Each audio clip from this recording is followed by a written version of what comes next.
Bien, alors, Cécile m'a demandé de choisir des poèmes. Et donc, comme on ne savait pas trop, il n'y avait pas un peintre particulier cette fois-ci, il n'y avait pas. C'était multiple. J'ai choisi plusieurs poètes qui parlent de la peinture ou des peintres en général. Donc, c'est un rapport entre la peinture et la poésie. Voilà, alors, je vais commencer par une petite phrase de Max Jacob dans ses conseils à un jeune poète. Aimez les mots. Aimez un mot. Le répéter, sans gargariser, comme un peintre aime une ligne, une forme, une couleur. Très important. C'est souligné par lui. Alors, André Salmon. El malagueño. Celui qui fracassa un art trop compassé, l'œil en grain de cassis. C'est M. Picasso. Tout l'univers l'a su. Et alors, je vais vous dire un texte de Jean Tardieu, dont le père était un brillant peintre post-impressionniste, qui a même créé, je crois, l'école des beaux-arts d'Hanoï, et qui est mort là-bas, en Indochine, qu'on n'appelait pas le Vietnam encore à l'époque. De la peinture que l'on dit abstraite. Au commencement, sur les parois colorées des cavernes, encore masqué du mufle de la bête ou du démon, l'homme s'égarait, chasseur traqué par ses victimes, à la recherche de sa propre image. Puis il s'assit à l'ombre de ses dieux, les mains posées sur les genoux, le regard fixe, ou bien tourné vers le dedans, pour séparer en lui-même la lumière et les ténèbres et concevoir son avenir. Plus tard, il se dressa dans le soleil et apparut, rayonnant, paisible, assuré, semblable aux immortels. Ensuite, il y eut, entre le rouge des tourments de la colère et le bleu des béatitudes promises, le drame de la divinité incarnée dans la douleur, les draperies rigides de la sainteté, le halo de la transcendance autour des gestes les plus humbles, promus à la dignité de symboles annonciateurs. Longtemps après, on redescendit à ras de terre et ce fut l'histoire, un atelier retentissant, obscur encore à demi, où les forges de la raison cernaient de lueurs grandissantes les formes du réel, si proches et pourtant inconnues. Alors, l'homme s'effaça peu à peu du paysage. Et ce paysage, d'abord, fut celui de la nature animée, l'eau, les rayons du soleil, les frondaisons, les nuages. Enfin, celui des objets immobiles, 2 pommes dans une corbeille, un poisson sur un plat, quelque chose qui se tait et qui attend. Aujourd'hui, le repas est consommé. La nappe et la table ont disparu. Pour rendre visible l'invisible, les peintres n'ont plus besoin de lui prêter notre visage, ni l'aspect des témoins silencieux de notre vie. Ils savent que depuis toujours, le secret de la peinture n'était pas seulement dans l'éloquence des fables, ni dans la ressemblance des figures, mais dans une oscillation perpétuelle entre l'intelligence créatrice et la magie du sensible. Sautant par-dessus ce qui est, supposant résolu l'insoluble problème du réel et de l'irréel, ils vont puiser directement à la source ruisselante des couleurs, et quand la courbe parfaite de l'arc-en-ciel impose un ordre immuable au hasard diapré de la nature, ils remontent plus haut jusqu'au firmament des idées, là où resplendissent les cristaux de la géométrie, là où tourne avec une énorme lenteur, sans commencement ni fin, la roue des vérités absolues.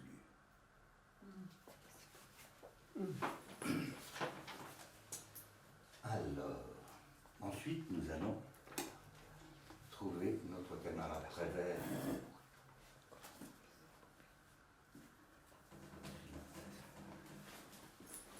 Qui a énormément écrit sur la peinture et sur ses amis les peintres. Alors il y en a beaucoup qui sont très très célèbres, comme Comment faire le portrait d'un oiseau, tout cela.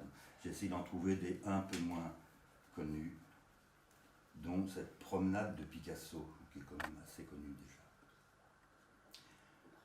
Promenade de Picasso. Sur une assiette bien ronde en porcelaine réelle, une pomme pose. Face à face avec elle, un peintre de la réalité essaie vainement de peindre la pomme telle qu'elle est. Mais elle ne se laisse pas faire, la pomme. Elle a son mot à dire, et plusieurs tours dans son sac de pommes, la pomme. Et la voilà qui tourne dans son assiette réelle, sournoisement sur elle-même, doucement, sans bouger. Et comme un duc de Guise qui se déguise en bec de gaz, parce qu'on veut malgré lui tirer le portrait, la pomme se déguise en beau fruit déguisé. Et c'est alors que le peintre de la réalité commence à réaliser que toutes les apparences de la pomme sont contre lui. Et comme le malheureux indigent, comme le pauvre nécessiteux qui se trouve soudain à la merci de n'importe quelle association bienfaisante et charitable et redoutable de bienfaisance, de charité et de redoutabilité, le malheureux peintre de la réalité se trouve soudain alors être la triste proie d'une innombrable foule d'associations d'idées. Et la pomme, en tournant, évoque le pommier, le paradis terrestre, et Ève, et puis Adam, l'arrosoir, l'espalier, Parmentier, l'escalier, le Canada, les Hespérides, la Normandie, la rainette et la pie, le serpent du jus de paume, et le serment du jeu de paume, et le péché originel, et les origines de l'art, et la Suisse avec Guillaume Tell, et même Isaac Newton, poum, plusieurs fois primé à l'exposition de la gravitation universelle. Et le peintre, étourdi, perd de vue son modèle et s'endort. C'est alors que Picasso, qui passait par là comme il passe partout, chaque jour comme chez lui, voit la pomme et l'assiette et le peintre endormi. Quelle idée de peindre une pomme, dit Picasso. Et Picasso mange la pomme. Et la pomme lui dit merci. Et Picasso casse l'assiette et s'en va en souriant. Et le peintre, arraché à ses songes comme une dent, se retrouve tout seul devant sa toile inachevée, avec au beau milieu de sa vaisselle brisée les terrifiants pépins de la réalité.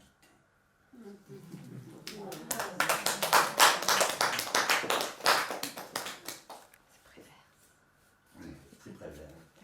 Oui, c'est toujours Prévert. Je m'en fiche, monsieur.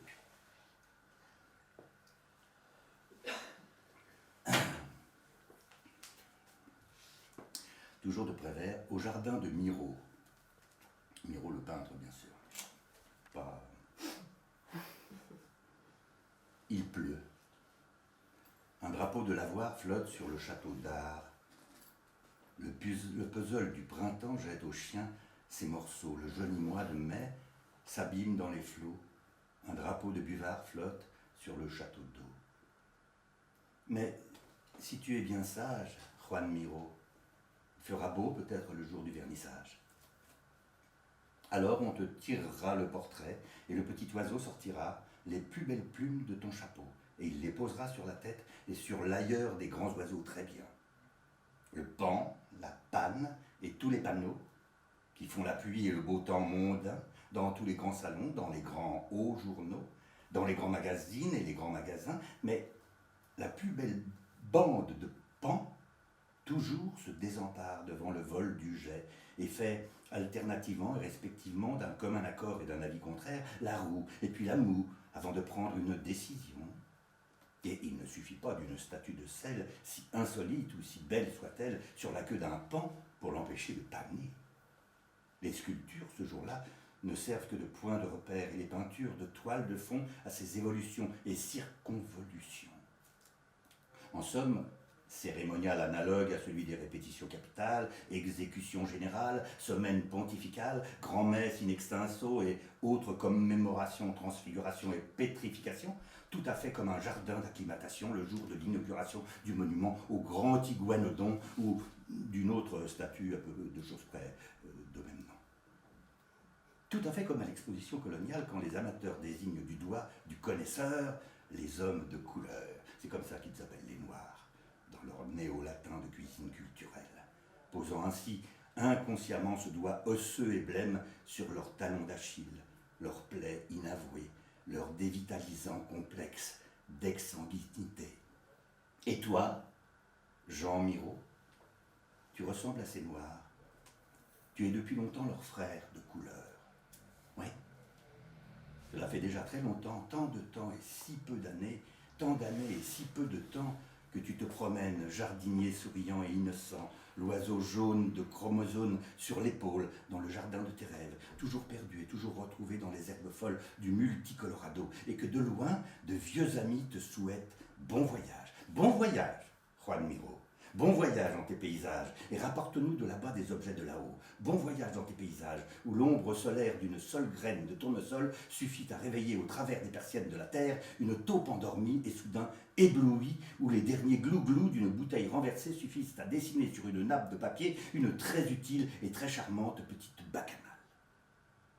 Et c'est Bacchus au pied d'un chêne liège et couronné de tire-bouchons qui brûle soudain toutes les stations de sa passion pour le vin rouge, les jolies filles, les vraies saisons, chlorophylle, blanc d'Espagne, rouge de Chianti, gris de Paris, bleu de chauffe, marron d'Inde, et ainsi de suite, tant de couleurs aussi. C'est le refrain de la chanson que reprennent sans cœur les bacchantes d'une voix agréablement discordante. Je bois avec l'une d'entre elles à ta santé, Juan Miro. C'est une femme très distinguée, elle s'appelle Contenance de la Verrerie, et son nom est inscrit dans tous les catalogues de fournitures pour café et brasserie. Pour le reste, pour les autres qui dressent le calendrier des beaux-arts en oubliant toujours et très précisément le facteur cheval, laissons-les donner à penser, laissons-les épuiser la question. Il y a tellement peu de grandes différences entre ceux qui écrivent l'histoire de l'art et les grands peintres d'histoire. Chacun a sa spécialité, et il faut bien qu'il y ait des spécialistes de spécialités. Et puis, chaque être, sans le savoir, qui décrit quelque chose, fait toujours en même temps son propre portrait. Et celui qui décrit ostensiblement l'histoire de l'art, très fort modestement comme il sied, fait nécessairement et surtout le sien. Et comme ses idées sont générales, et même toujours souvent trop petit caporal, et se place du côté du cave, il reste là, debout, dans les tableaux qu'il a décrits si mal, encrépusculé dans la nostalgie du passé, en pleine couleur locale, et à perte de vue et perte de vitesse, en perte séminale. Et là, il exerce son droit de péage imperturbablement sur le compte au change des idées, le bien et le mal du pays, l'enferme dans sa couleur locale, où, à perte de vue, toujours, sans cesse, il dit, et pour lui-même, sa triste et propre messe. Ce n'est pas à l'école des beaux-arbres qu'on peut apprendre à voir l'incendie d'une forêt. Juan Miro. Et c'est ma petite fille, avant de s'endormir, qui elle aussi, un soir, a fait sans le savoir ton portrait.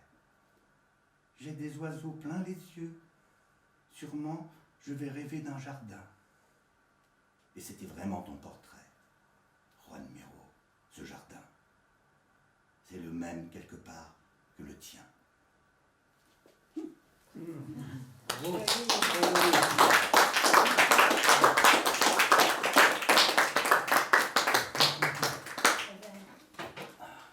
On continue, on se fait prévert et puis comme ça, c'est tellement magnifique.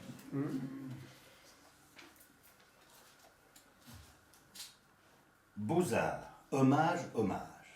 Attends, c'est qui? Prévert. Toujours Prévert. Bravo, magnifique. Hommage. L'attitude du salut doit être prise d'un geste vif et décidé, c'est en exergue. Règlement militaire. Garde à vous. Le grand paillasson s'étale devant l'atelier du peintre et les voilà qui se vautrent en hurlant leur admiration, en miaulant leur enthousiasme. Les yeux fermés, soutenus par leurs béquilles intellectuelles, ils s'installent devant la grotte en attendant les miracles. Le stylo en bandoulière est rempli de l'eau grasse des problèmes picturaux. Bientôt ils se poussent, se mordent, fouillent dans leurs registres, se jettent des caisses de dates à la tête et cherchent dans la poubelle du peintre de nouvelles métaphores et les arlequins roses de ses repas de jeunesse. Les plus habiles, les plus plats, se glissent sous la porte, restent un instant et s'enfuient troquer leurs carnets de croquis contre des carnets de chèques. Une femme du meilleur monde se roule sur le tapis en poussant le cri du plaisir. On l'emporte, elle et son petit refrain monotone. Les tableaux de Picasso sont toujours mes tableaux. Ceux qui n'aiment pas cette peinture-là arrivent à leur tour. Les hydropiques à la Vallière, les tricolores avec leur drapeau de lavoir et des boutons sur les dents. Ils ont cru entendre sonner au musée du Louvre les cloches à fromage des vêpres siciliennes de la peinture moderne et viennent, avec leur coucher de soleil en Provence, s'inscrire au bureau des pleurs rue des Saules. C'est la rencontre, la bagarre, un grand combat de sèche qui se jettent mutuellement des nuages d'encre. On ne voit plus l'étoile. Seul, dans son atelier, Picasso regarde l'heure, puis siffle 2 fois dans ses doigts. Le génie de la peinture arrive sur la pointe des pieds et le dressage commence. Le génie, très pâle. Grâce, monsieur Picasso, vous me faites saigner du nez. Picasso, en effet. Il lui poche un œil. Le génie, oh, quelle vie! Autrefois, c'était le bon temps. Quand je venais avec ma pipe et mon paquet de riz et ma mandoline et ces petites filles qui jouaient au cerceau et les papiers collés, monsieur Picasso, et les amis qui venaient là, la nuit, en pantoufles, boire votre bouillon cube. Où allons-nous, je me demande, monsieur, où allons-nous? Picasso, et si ça me plaisait de te châtrer, je te châtrerais. À ces mots, le génie s'installe sur une toile et reprend peu à peu ses couleurs. Travail.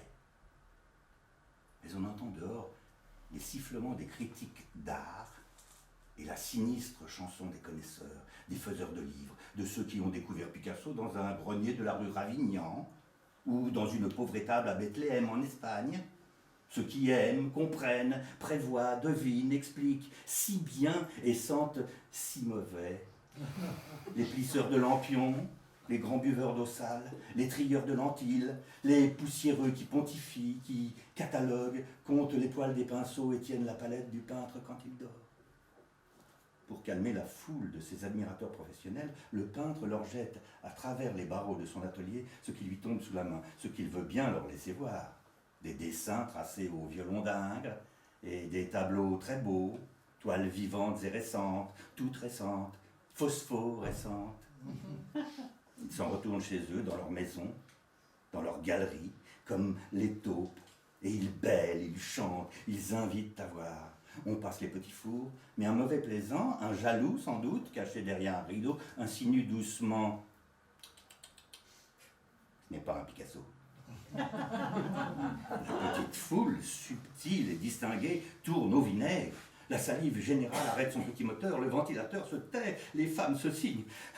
Picasso n'a pas signé. Une voix blême demande « Y a-t-il un expert dans la salle ?» Il y en a un qui s'approche de la toile, la flaire au dos, la gratte comme un chien un os, fait des bruits avec la bouche et dit « C'est un Picasso ». Le ventilateur reprend ses ébats, les petits fours, leur petit tour, mais l'expert continue « C'est un Picasso, mais il est faux ». Et cependant, c'est tout de même bien lui qui l'a fait quand même, sans doute. Bousculade vers le vestiaire, démoralisation. Dehors, c'est la pluie, la nuit. Le chapeau melon enfoncé sur la tête. Picasso, maître de la peinture comme Fantomas de l'épouvante. Un pied sur la rive droite, un pied sur la rive gauche, et le troisième au derrière des imbéciles, regarde couler la Seine qui prend sa source au mont Gerbier des Joncs, quand l'envie lui vient de visiter les châteaux de la Loire. Repos.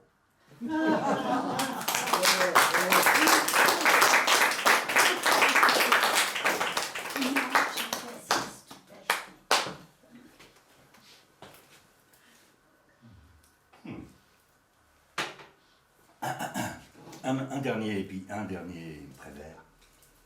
C'est tellement jouissif. On ne s'en lasse pas. Hein. Non. Oui, très beau. Varangeville, là c'est sur Braque. Avec des reproductions de peinture, mais que je ne peux pas vous montrer. Braque, à quoi pensait-il?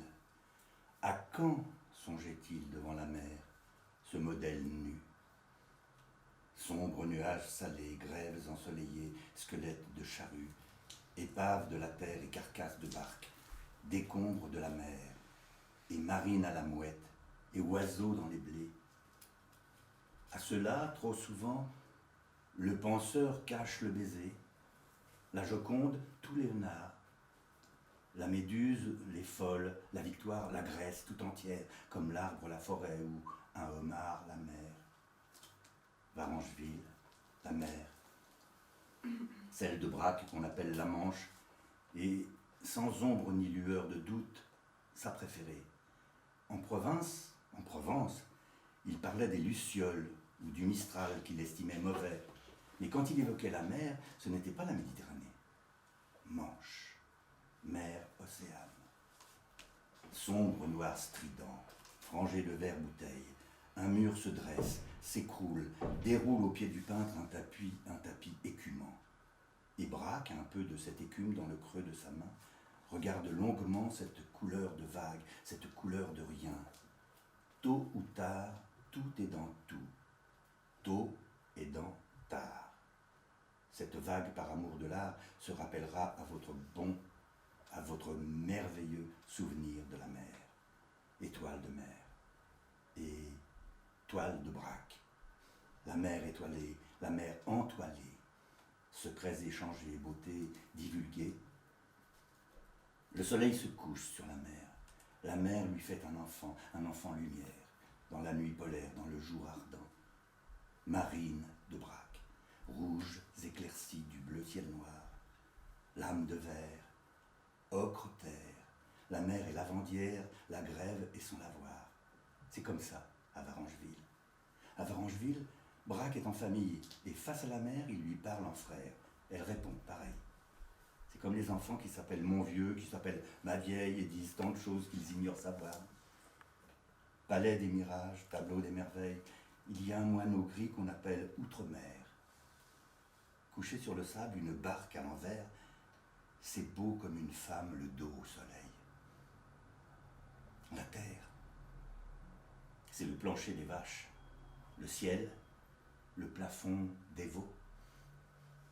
La terre, c'est ma bourgeoise, la mer, ma fille de joie, de peur et de tourment, dit une chanson de marin.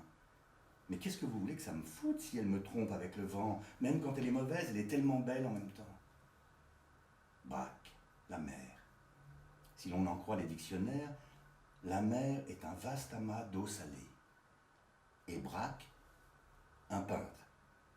Avec à ses côtés, dans la nomenclature, un étourdi, un écervelé, ou bien un chien d'arrêt. C'est-à-dire, singulièrement, Braque, c'est Braque, tout simplement. Braque, c'est encore Braque, toujours Braque. La mer, toujours la mer. Elle ne lui demande pas ce qu'est la peinture. Il ne lui demande pas ce qu'est la beauté. Dans les tarots de la peinture, Braque est un seigneur qui sait que son véritable pouvoir, c'est de ne pouvoir faire autrement que beau et vivant.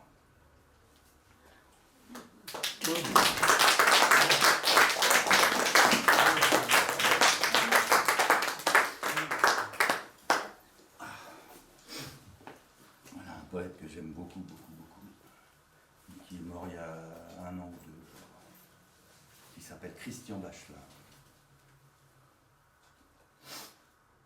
Le noir, c'est nulle part et partout à la fois. Le blanc, c'est le néant à l'intérieur du noir. Le rouge, une épouvante. Le bleu, un suicide. Le mauve, une morgue de chiens épileptiques. Tout est perdu. Le vert s'envole avec la mer. Les araignées soulèvent leurs masques de pierre. Le gris se laisse aller au mal des autels borgnes. Le jaune va se pendre au cou des anémones. Tout est perdu. Le rouge couche avec le noir, l'aubépine se meurent dans la soute à charbon, les roses de septembre, un corbeau les poignarde. Et le coquelicot nous invite à la mort. Éteignez les couleurs, ou je deviens aveugle. Un château de lueur s'effondre dans mes yeux. Éteignez les couleurs, coquelicots atroces, vitrioles de l'absence, alcool de contrebande, cigarettes, vergers de givre et de fumée, roseaux brisés, fagots à brûler la sorcière, douceur et cruauté, hypnose des miroirs, buissons d'ortie, buissons ardents du ciel d'orage. Le rouge dans le noir ouvre son terrain vague, le mauve décompose une chair sans visage, le vin des assassins ruisselle avec l'aurore. Tout est perdu, Goya, ton Espagne sauvage, et la pavane pour une infâme défunte. Van Gogh, fils de personne, la miséricorde d'un ventre de putain, le spasme du plémur.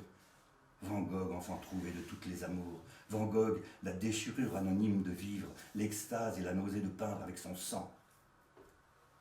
Le spasme de la nuit sous l'écorce des arbres.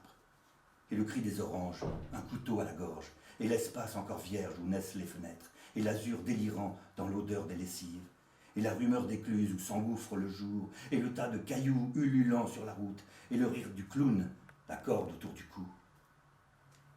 Gauguin, l'Océanie, la taverne aux chimères, Rousseau, halte à la douane, oasis ou mirage, Chagall, le chant du coq sur les clochers d'Ukraine, la chèvre sur le toit, le loup dans les nuages, le vent, le nihilisme étrange de la neige, le réveil de la sorcière blanche, la Russie famélique, ivre d'accordéon, et la révolution en manteau de mendiant, Picasso, Guernica, le volcan sur la cendre, la roulotte aux gitans éventrée par la foudre, Picasso, la machine à coudre, les guitares, un œil de poisson mort épinglé sur la porte, Juan Miro, le mystère et le ciel quotidien, une échelle d'oiseau contre un mur de prison, Chirico, le vertige et la voix des sirènes, les statues de l'oubli, les fils télégraphiques, l'aube, la solitude et le cadran solaire,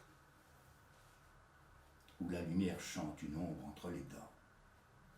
Toi, Modigliani, l'angélus de minuit, les becs de gaz, le mysticisme de trottoir, la descente aux enfers par les rues de Montmartre, le Christ hermaphrodite et les mauvais garçons jouant au dé le cœur d'une fille publique. Toi, Modigliani, tu n'as plus rien à perdre. Les cheminées d'usine encensent le néant. Les grues, sur la zone, broutent le crépuscule. C'est ce soir qu'on enterre le roi de Bohême. Tu n'as plus rien à perdre. Et du rouge et du noir, un rat sous le plancher fait valser ta mansarde. Un corbillard en feu traverse ton royaume. La jolie rousse est morte, une fleur à l'oreille. Ce soir, il te faut boire jusqu'à la démence le bleu, le vert, le jaune et le gris et le mauve. Car les couleurs sont folles comme des alcools. Le rouge tournesol se tourne vers le noir sonne le glas, le rouge guillotine, le gris hurle à la nuit dans la cour des miracles. Le noir halluciné se jette sous les trains, le jaune se balance au gilet de la dune, car le blanc est malade, il sort de l'hôpital. Il porte sur son dos un cercueil de nuages, car les couleurs sont veuves, clouées sur le mur, et sans jamais bouger de place et d'horizon, tremblent dans ton regard et se couvrent de larmes, car les couleurs secouent leurs chaînes de poussière, car les couleurs sont libres comme le soleil, car aujourd'hui le bleu s'envole avec la mer. Le bleu est un adieu, le vert un souvenir. La pourpre, un régicide, le rose, un remords. Éteignez le soleil, allumez les ténèbres. Un château de lueur s'effondre dans mes yeux.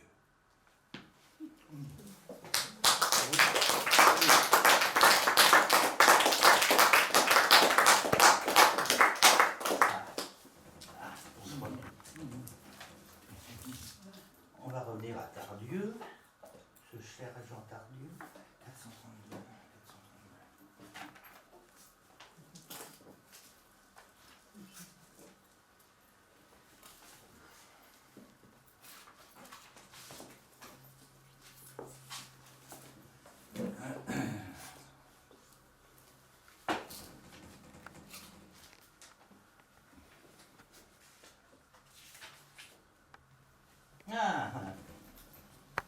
C'est un petit jeu que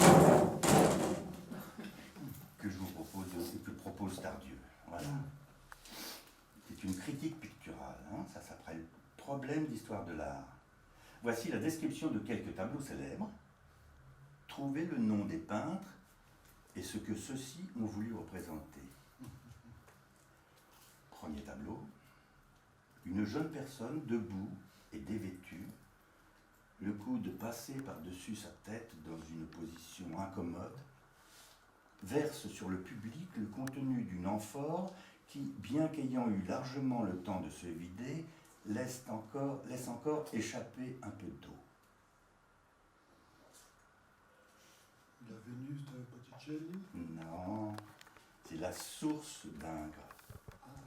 J'ai pensé à Ingres quand tu as commencé. Ouais. Deuxième tableau.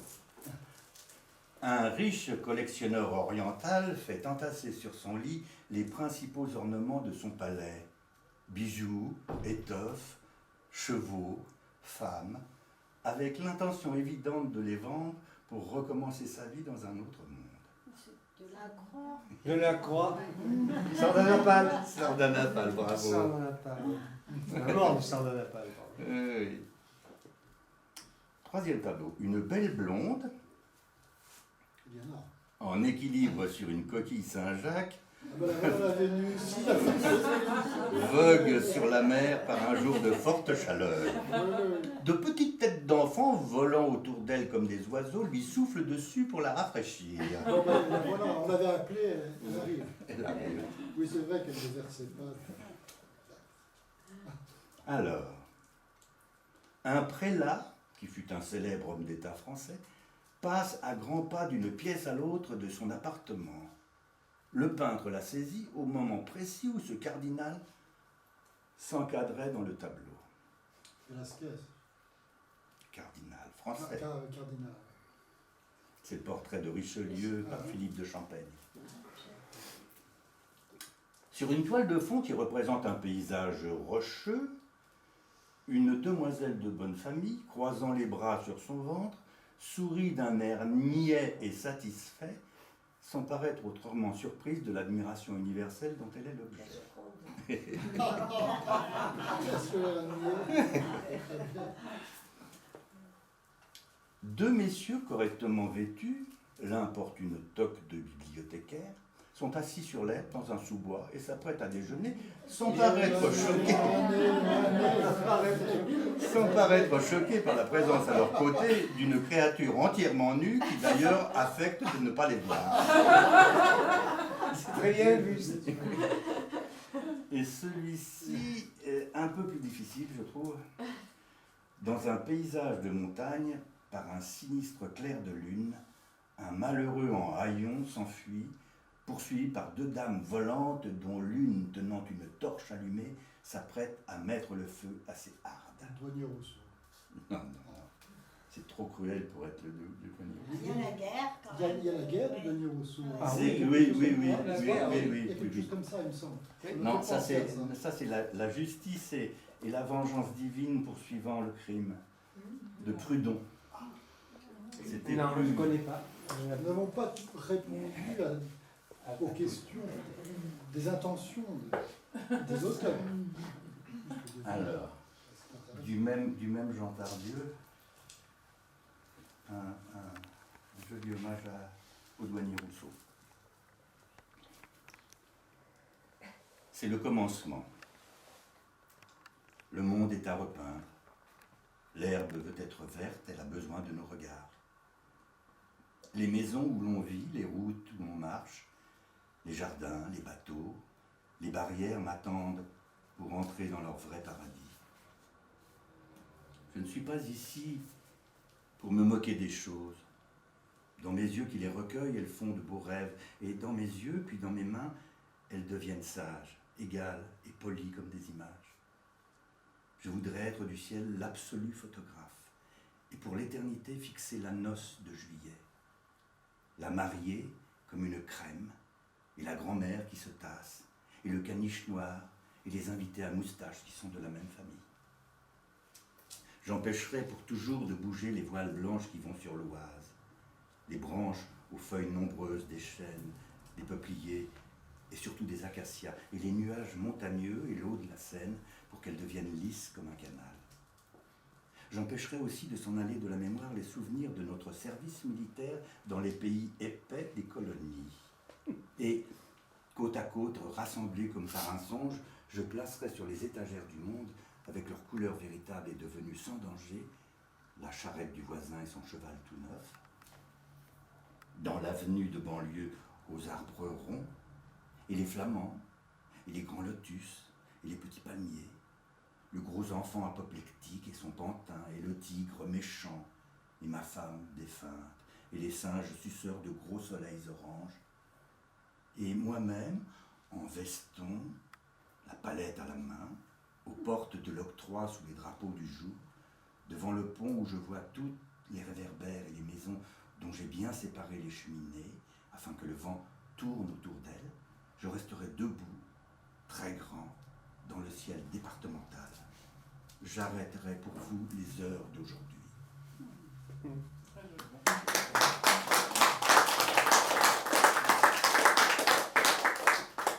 Vous me dites si vous en avez marre. Hein.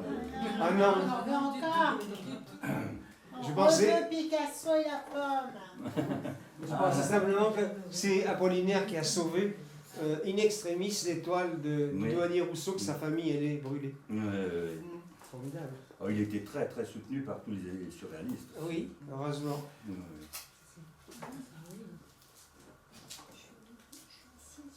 Portrait, alors ça c'est Blaise Cendrars. C'est un portrait de, vous allez reconnaître. Il dort, il est éveillé, tout à coup il peint. Il prend une église et peint avec une église. Il prend une vache et peint avec une vache. Avec une sardine, avec des têtes, des mains, des couteaux. Il peint avec un air de bœuf. Il peint avec toutes les sales passions d'une petite ville juive, avec toute la sexualité exacerbée de la province russe. Pour la France, sans sensualité, il peint avec ses cuisses. Il a les yeux au cul. Et c'est tout à coup votre portrait. C'est toi, lecteur. C'est moi, c'est sa fiancée, c'est l'épicier du coin, la vachère, la sage-femme. Il y a des baquets de sang, on y lave les nouveau-nés, des ciels de folie, bouches de modernité, la tour en tire-bouchon, des mains, le Christ c'est lui. Il a passé son enfance sur la croix, il se suicide tous les jours. Tout à coup, il ne peint plus. Il était éveillé. Il dort maintenant. Il s'étrangle avec sa cravate. Chagall est étonné de vivre encore. Et du même... J'ai cru que c'était Soutine.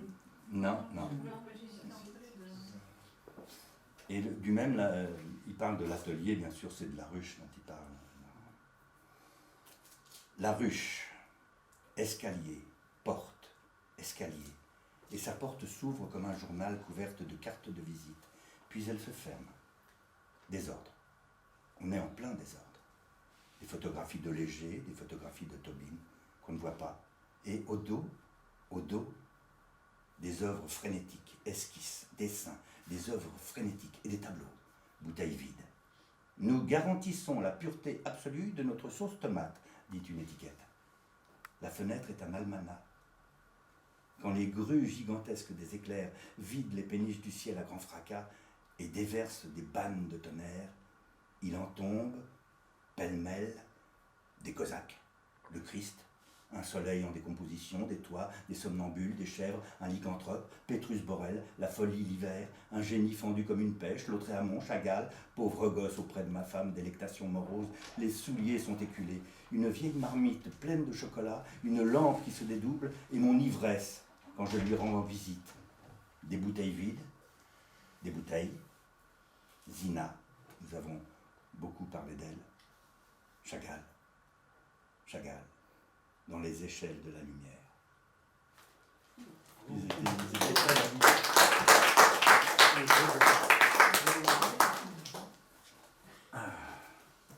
alors ça c'est un peu plus...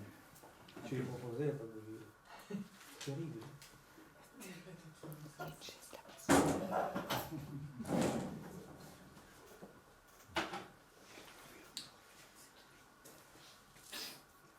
C'est Paul Éluard. C'est pas vraiment un poème, c'est plus un texte un peu théorique sur la peinture moderne. Je parle de ce qui est bien.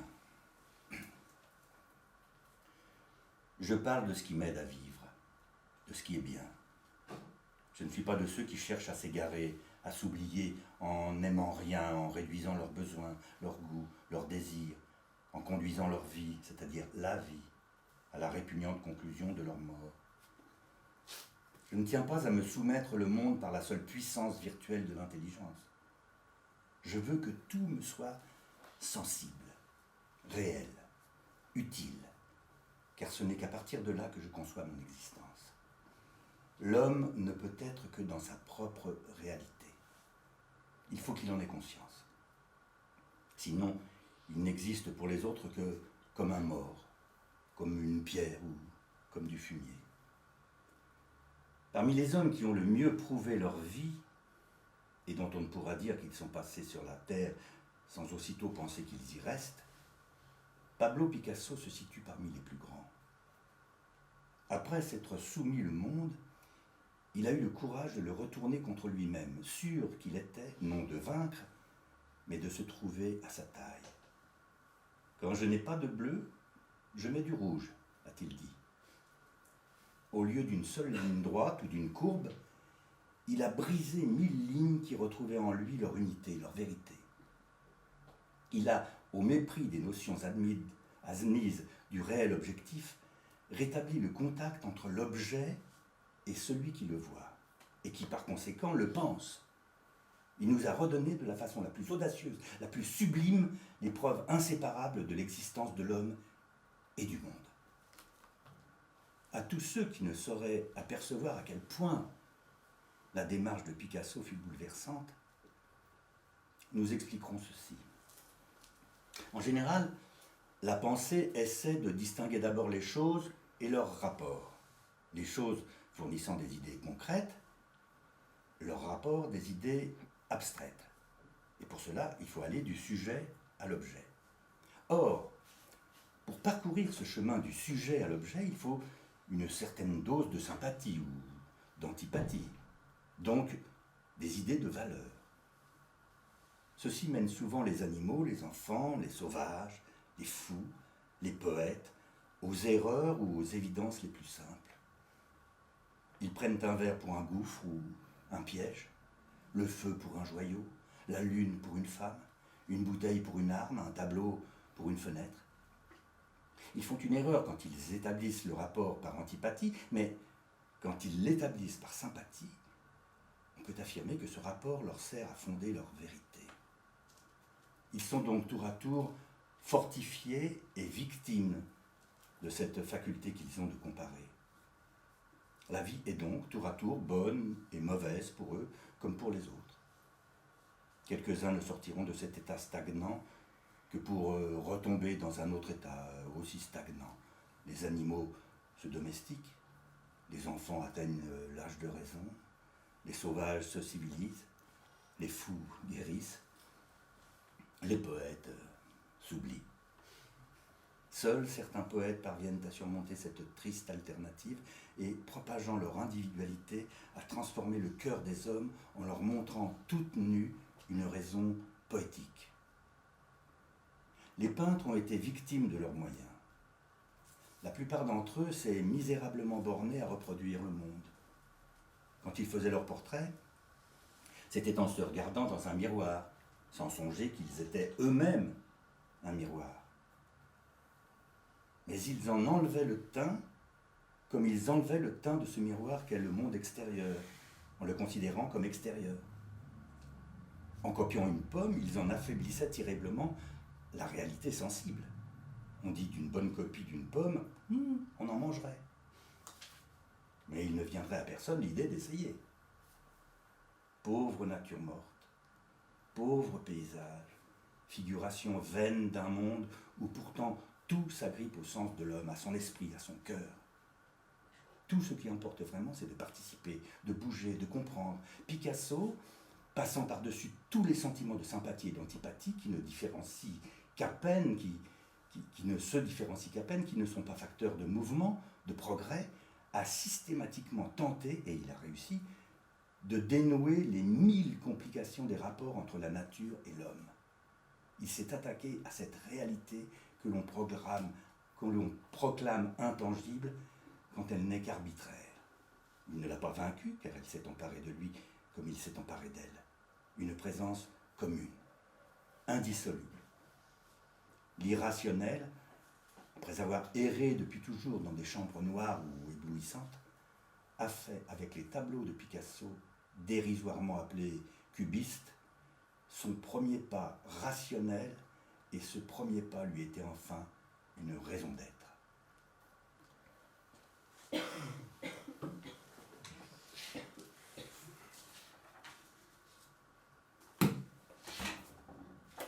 Voilà.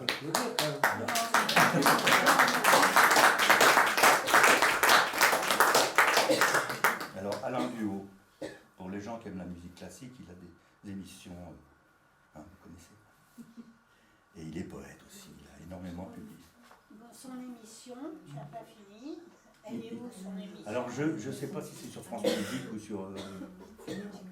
il avait même des émissions à la télé. Van Gogh. Quel regard dans la nuit étoilée, quand il marche, se hâte, au milieu des tournesols qui s'effacent sous le ciel doré. Il traverse un champ de blé à midi, un champ de blé vert, un champ de blé avec bleuet, car il traverse les couleurs. Il regarde ses souliers salis sur la terrasse du café le soir. Il aime le café de nuit, le ciel nocturne et la maison jaune, et tous ces tournesols en champ dans un vase ou séchés.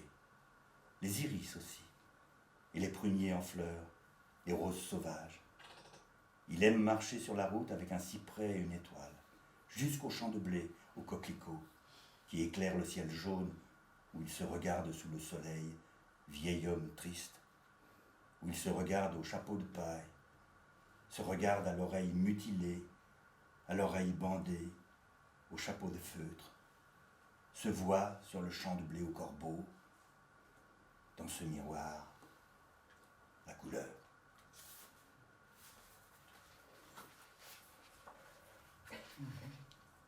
Et Munch, alors je ne sais jamais comment ça prononce. Munch. Chacun a sa prononciation. Munch, je crois. C'est Munch. Un fantôme sur la route blême un peu de gris, du bleu, du feu, des lampes de feu. Tout tangue. Le ciel est sang. Est-ce une vague sombre ou la tourbe des siècles qui remonte vers l'horizon comme une mer pétrole? Vase, tout est mêlé en une immense flaque d'ombre tassée, sous le feu du ciel rouge. C'est là qu'il marchait alors, comme un soupir mélancolique. Là qu'il a vu le sang, la ville en sang, derrière la barrière, et ses deux amis déjà loin comme endormis, noircis au fond du fjord. Il ne lui reste plus que sa tête qu'il tient avec la peur. L'or fondu du ciel de lave qui rampe, coule, qui avale la terre et l'eau et l'air qui manquent, les yeux creusés, blanchis, tombés au fond du corps, qui ploie et croule sur aucun sol, quand tout s'affale sous lui, ne reste que le cri.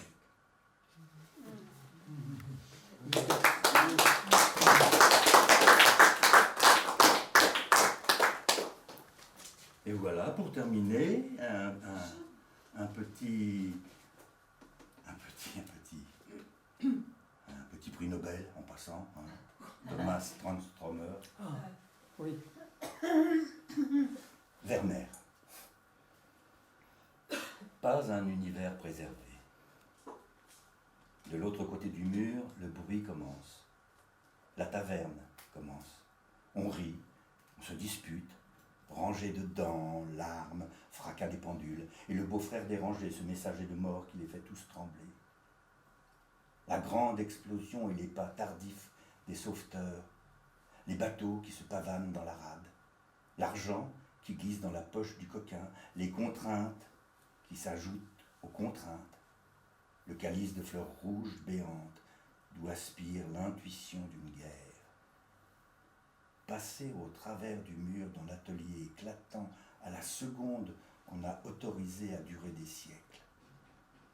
Des toiles qui s'intitulent « La leçon de musique » ou « Femme en bleu lisant une lettre ». Elle en est au 8e mois. 2 cœurs s'agitent en elle. Derrière, sur le mur, pend une carte froissée de la terre incognita. Respirez avec calme. Une mystérieuse matière bleue a été clouée au siège. Les rivets dorés sont entrés au vol à une vitesse inouïe pour s'arrêter net, comme s'ils avaient toujours été au repos. Les oreilles bourdonnent à force de profondeur ou d'altitude. C'est la pression venue de l'autre côté du mur qui amène les réalités à se dissoudre et affermit le pinceau. Passer les murs est une chose douloureuse. On en tombe malade, mais c'est indispensable. Le monde est un quant aux murs. Et les murs sont une part de toi. On le sait ou on l'ignore, mais c'est ainsi pour tout le monde, sauf les petits-enfants. Pour eux, pas de mur. Le ciel éclatant s'incline contre la muraille. C'est comme une prière qu'on adresse au vide. Et le vide tourne son visage vers nous et murmure « Je ne suis pas vide, je suis ouvert ».